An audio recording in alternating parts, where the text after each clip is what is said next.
গৌৰীপুৰত এগৰাকী পিতৃ মাতৃৰ কৰুণ জীৱন সংগ্ৰাম।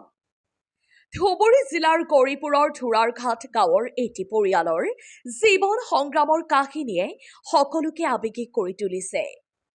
দিনৰ পিছত দিন, এটাৰ পিছত আন এটা সমস্যাৰ সৈতে যুঁজি জীৱন কটাইছে এই পিতৃ মাতৃয়ে।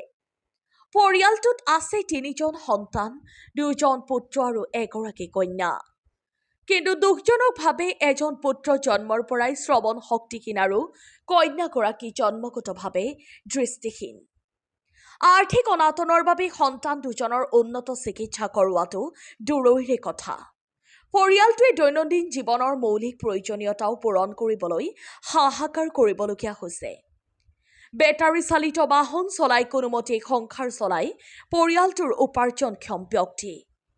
কিন্তু বাহনখনৰ অৱস্থা জৰাজীৰ্ণ। ইয়াৰ মাজতেই পিতৃ আৰু মাতৃ দুয়ো শাৰীৰিকভাৱে অসুস্থ। পিতৃজন বিভিন্ন ৰোগত আক্ৰান্ত হোৱাৰ বিপৰীতে মাতৃগৰাকীয়ে ভৰিৰ সমস্যাৰ বাবে স্বাভাৱিকভাৱে খোজকাঢ়িবও নোৱাৰে। বৰ্তমানেও পৰিয়ালটোৰ বাসগৃহত বিদ্যুৎ সংযোগ নাই। পূৰ্বৰ ঘৰত বিদ্যুৎৰ সুবিধা থাকিলেও যাতায়াতৰ পথৰ সমস্যাৰ বাবে তাত বসবাস কৰাটো অসম্ভৱ হৈ পৰিছে। স্থানীয় লোকে পথ ব্যৱহাৰত বাধা দিয়াৰ অভিযোগ উত্থাপন কৰিছে পৰিয়ালটোৱে। ফলত এতিয়া ভাতৃৰ ঘৰত আশ্ৰয় লৈ দিন কটাবলগীয়া হৈছে তেওঁলোকে। সাংবাদিকৰ আগত কান্দি কান্দি পৰিয়ালটোৱে কয়, আমি দুখীয়া হোৱাটোৱেই যেন আমাৰ পাপ। দুখীয়া বাবেই আজি এনে অৱস্থাৰ সন্মুখীন হ'বলগীয়া হৈছে।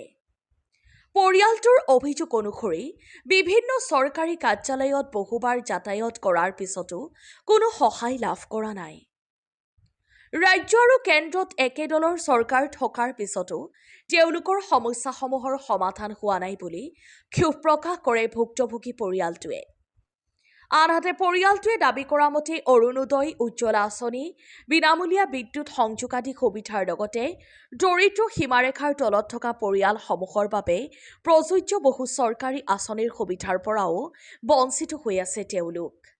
আনকি কন্যাগৰাকীয়ে পূৰ্বে লাভ কৰি অহা এক সুবিধাও বন্ধ কৰি দিয়া হৈছে বুলি অভিযোগ উত্থাপন কৰিছে। এই অভিযোগসমূহৰ সত্যতা আৰু সমস্যাসমূহৰ সমাধানৰ ক্ষেত্ৰত সংশ্লিষ্ট বিভাগে কি ব্যৱস্থা গ্ৰহণ কৰে সেয়া এতিয়া লক্ষণীয় হ'ব। সদৌ শেষত যদি কোনো মহান ব্যক্তিয়ে পৰিয়ালটোক সহায় কৰিব বিচাৰে তেন্তে তলত দিয়া নম্বৰটোত যোগাযোগ কৰিব পাৰে। নম্বৰটো হৈছে 6901464419। গোলকগঞ্জৰ পৰা মৃণাল ৰায়ৰ এক বিশেষ প্ৰতিবেদন। জনতাৰ খবৰ 24 লাইভ। তুই স্কুল যাস? হ্যাঁ, কোন ক্লাসত পড়িস? 3 কি কি শিখে স্কুলত? পড়াশুনে সব শিখে। কোন স্কুল? কুচবিহার। অত্তিকে যাস? ভর্তি দিছে, ভর্তি করি। এই জায়গাত সুবিধা নাই নাকি? এই জায়গার সুবিধা নাই তো। আচ্ছা আচ্ছা। তুই কি চাস মোনা সরকারের ওটাই দাবি জানাস? কারেন্ট ঘর চাই, কারেন্ট চাই। আর মোর মারও বেমার, বাবারও বেমার, মোরও বেমার। আর আর আর মোর মাও কামাই করি না পায়, বাবাও কামাই করি না পায়। মোর গরমত থাকি না পাই। জন্মৰ পৰা না, আপোনাৰ পৰিচয় দিব। আমৰা আপোনাৰ ঠাইখনৰ নাম? ঠাইখনৰ নাম যে ধৰাঘাট পাঠ্য। কি হৈছে আপোনাৰ ছোৱালী? এইটো ছোৱালী গৰমতে কি হৈছে আৰু ছোৱালী দেখাও নাপায়। হ্যাঁ, তারপরে আমার বেমারও হয়েছে সেদিন। আমরা সরকারকে এটাই আপত্তি করি, ভবিষ্যৎ দিনে বাচ্চারা কিংবা একটা করার মতন যদি আমার একটা কি করে, হ্যাঁ, ভালো করে জন্য একটু দেখাশোনা করলে হয়, তাহলে আমরা একটু কী করলাম। আপনি কি কাজ করেন?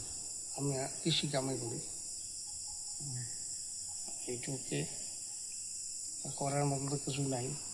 2টা বাচ্চা তো আমার এইরকমই, গরিব মানুষ থাকিও মানুষের বাড়ি। চৰকাৰৰ পৰা কিবা আঁচনি পোৱা নাই? কোনো আঁচনি নেই, কষ্টর কোনো কিছু পাইনি, এমনকি লাইনও নাই।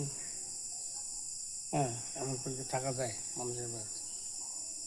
প্রথম ভাবছি আপুনি ধৰা ঘৰত ঘৰ শ্বশুৰ বাড়ি তাতে ঘৰ মানে তাতে একটু জায়গা দিয়েছে এই আছে ওটা বাড়ি করছি হুড়কেতে ঘর ভাঙে যাওয়াতে আর ঘর বানের তখন পাইটাই কিছু নেই কিছু পাইও না ছোৱালীজনী চৰকাৰৰ পৰা কিবা অনুদান পোৱা নাই? সরকারি অনুদান তো নাই ইয়ার বন্ধ মানে ফার্স্টে ফার্স্টে কিছু দিছে দেওয়ার পরে নাই বন্ধ হয়ে গেছে বন্ধ হওয়ার থেকে আর পাই না আর মেলা দৌড়ি করলো কই কই মানে যে কোনোভাবে আমরা একটা লক্ষ্য করে দেখে একটু